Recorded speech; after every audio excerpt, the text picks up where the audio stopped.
Right, so we have our question session for this week. Several good questions. So, get off.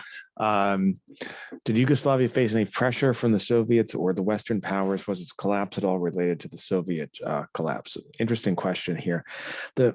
Yugoslavia is a really interesting country in terms of the Cold War. So on the photo on the left is of Marshal Tito, who's the communist partisan leader during World War II, helps drive out the Nazis from Yugoslavia, takes over the country very shortly thereafter as a ruthless communist, but is also a nationalist, refuses to be a puppet of Stalin. Stalin tries to have the KGB kill him, fails, and as a result, Tito kind of moves in between the two sides. He has a very tense relationship for basically the entire Cold War with the Soviet Union, and the U.S.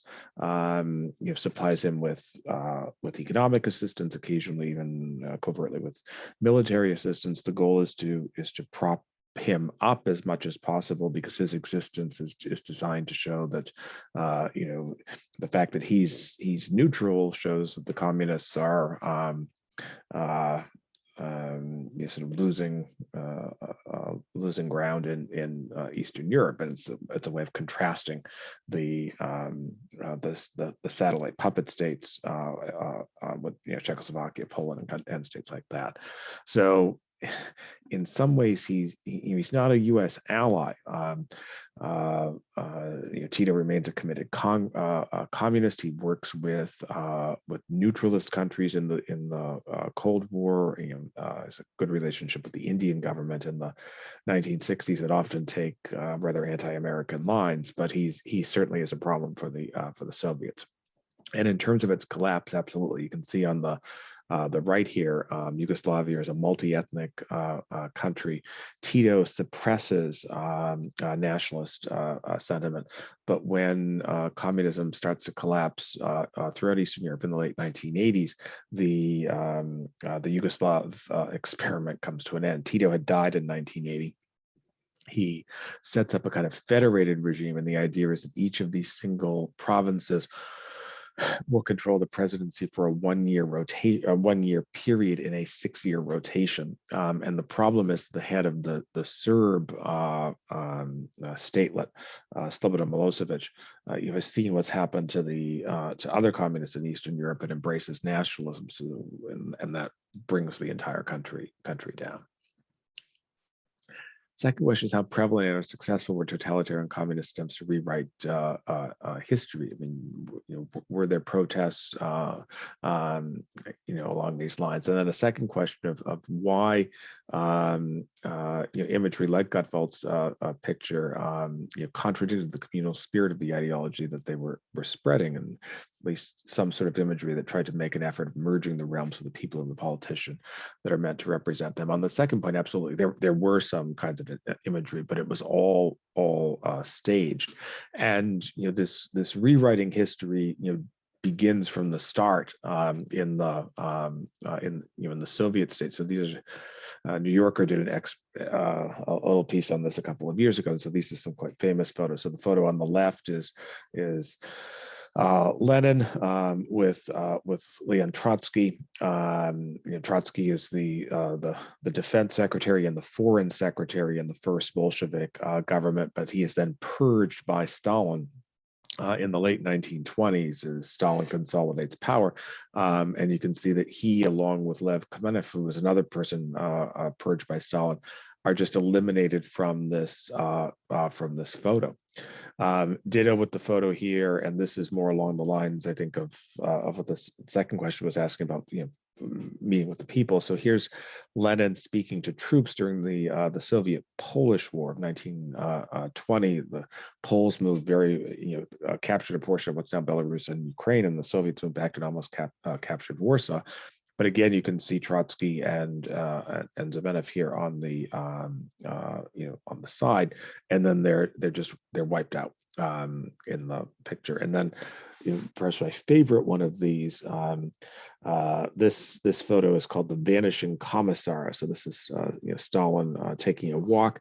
The man to his right here is Nikolai Gejoff, who is chairman of the NKVD, which is the forerunner of the KGB, during the height of the Great Purge, 1936 to 1938. And so Gejoff oversees the murder of untold thousands, tens of thousands of people, who simply look at Stalin the wrong way in the hall. He's a ruthless leader.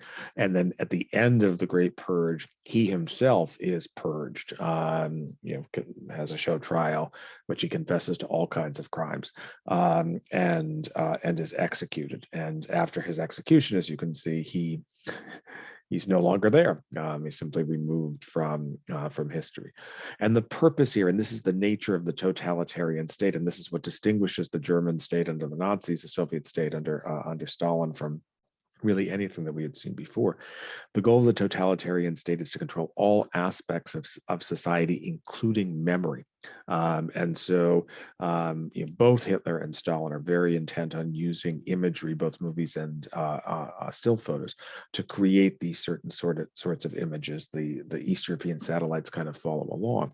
And in terms of resistance, there certainly is kind of, you can passively resist, but these are not countries, as the Great Purge shows, in which active resistance is possible. I mean, the nature of these systems is that you never know who you're speaking to and whether or not they happen to be a spy for the state. The East German secret police, the Stasi, it's like third of the country are informants for the Stasi. They're reporting information to Stalin, and so this system of using state power to control all aspects of life is, it's a hallmark of communist rule. And if you're in the Soviet Union in 1942, you have to say that Gejoff was never in this photograph, even though that he was. Because that's the way you show your fealty to the state. And of course, if Gejoff had been rehabilitated and the photo, he'd been re-added to the photo, then you would have had to say that he was always in the photo. You could not acknowledge any. The history had to conform to whatever the current political realities were. It's interesting that both the U.S. and the Soviet Union didn't have disputes over the recognition of Israel. The Soviets are the second country to recognize Israel, and they do so a few minutes after the U.S. does. Soviets were purging the Jewish population of the war after the war in Czechoslovakia. So were there any diplomatic gains in place for the Soviets that led them to recognize Israel, or were they hoping the Jewish population of the Soviet Union would gradually move to Israel, so they wouldn't have to deal with distrust and disloyalty of the Soviet Jews? On the end question, no, they did. They did everything they could to block this, because the Soviet Union is a multi-ethnic empire, and so if the Jews are allowed to leave, well, what about the Latvians and the Estonians and the Ukrainians? On the first, this was a rare, obvious strategic miscalculation by Stalin. And he's tempted by I think by three things. The first, of course, is recognition of Israel conforms to the Soviets' anti-Nazi agenda. So the Soviet argument is that the Holocaust showed the need for a Jewish state. So it fits with what was then existing Soviet propaganda, at least in 48. The second is that Israel poses it's a strategically useful potential ally. Remember, the Soviets had attempted to move into assume control of Turkey, which is a little bit further up on the screen than I can draw in. That was blocked by Truman and the Truman Doctrine, and so the sense was, well, maybe if we can move Israel to be an ally, Tel Aviv, Haifa are both potentially useful Mediterranean ports that will give the Soviets a warm water port. The third is that Israel has a very active far left party, Mapam, which is the second largest party in Israel's first election. It's a combination of communists and somewhat doctrinaire left-wing socialists. And there's this sense, well, maybe, we haven't seen a country voluntarily elect a communist government. Maybe this will be Israel. And, Israel at the time of independence had a disproportionate population from Eastern Europe, a lot of former socialists. This is before the Middle Eastern Jews start to move in, and the country moves more towards the center. This scenario continues for a few years. Ironically, it is the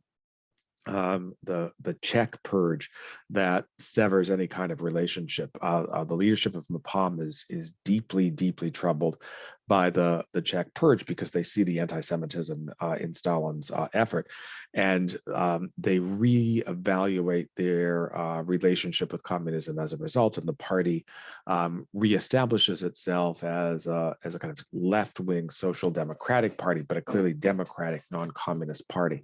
Mapam is still around in an altered form. It's one of the founding members of an Israeli party called Meretz, which is currently part of the coalition government in Israel. And so by the mid 1950s, Stalin has recalculated. The Soviet Union then becomes Stalin recalculates before his death, and the Soviet Union as a whole recalculates by the mid 1950s. And you see hardline anti-Zionist propaganda from the Soviet Union and Soviet outreach to states like Syria and Iraq. That are seen as and Egypt that are seen as sort of open to Soviet sort of assistance and kind of like the new Soviet line. Did McCarthy have any evidence to prove his claims of certain people who are communists, or was it more political precision backed by his own agenda? There is some evidence. So this is J. Edgar Hoover, who's the director of the FBI, and Hoover or people in the FBI pass along to McCarthy in the initial stages of McCarthy's crusade lists of people who had sort of crossed the desk of the FBI as potential communists. So there is, it's conceivable that some of these people had communist affiliations, although the FBI had no clear evidence on them. And Hoover pretty quickly realizes that McCarthy is a loose cannon and kind of distances the relationship somewhat. But unlike the Nixon investigation of the Pumpkin Papers, which sort of had the goods, McCarthy really is just sort of throwing things at a wall, and he's advancing this for his political purposes, but probably nothing else more. And then the last question was, I'd like to know more about McCarran. So one of the important things to know, this is his final election to the Senate. McCarran is first elected in 1932. This is the 1950 election. He'll pass away during this term, so he does not run for another term in 1956. So this is Nevada in 1950. Take a look at the final total. This is a Senate race. McCarran wins with 35,000 votes. The Republican gets around 25,000 votes. So between them, there are just a little more than 60,000 votes. There is no one who lives in Nevada, in this point. So McCarran is representing a rural, quite poor state where there's kind of this loyalty to him. He's very effective at bringing federal money back to Nevada. Until very, very recently, if you flew into Las Vegas, you would fly into the Pat McCarran International Airport. And so he's sort of interested in these. He's an effective senator for his state. This is Nevada is it's also a state that politically is intriguing in that its Democratic Party until relatively recently, until the 1970s, tended to be a very conservative party, more along the lines of southern states rather than western states. And so even though McCarran is very, very conservative, one of the most conservative members of the Senate, he's not out of step with the Nevada Democratic Party. He is a formidable legislator, unlike McCarthy, who was just a buffoon. He has seniority within the Democratic caucus. He chairs the Senate Judiciary Committee. So he's someone with whom liberal Democrats have to deal if they want to get legislation through, and he's willing to exercise that power.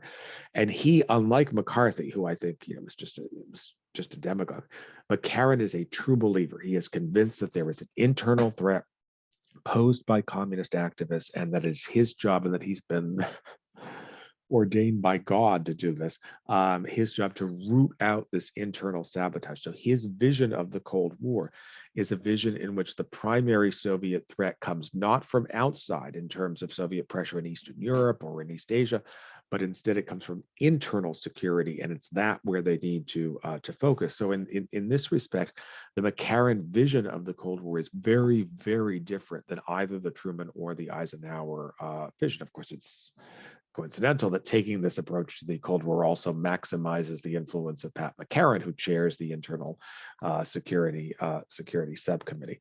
But I mean, we think of this era as the McCarthy era because, of course, he attracts public attention. But I'm tempted to describe it as the McCarranite era because it's McCarran really who shapes legislation and whose legacy lives on as a result. After he has passed away. So that is it for our snippets for this week. Thanks for the questions, and I will talk to you soon.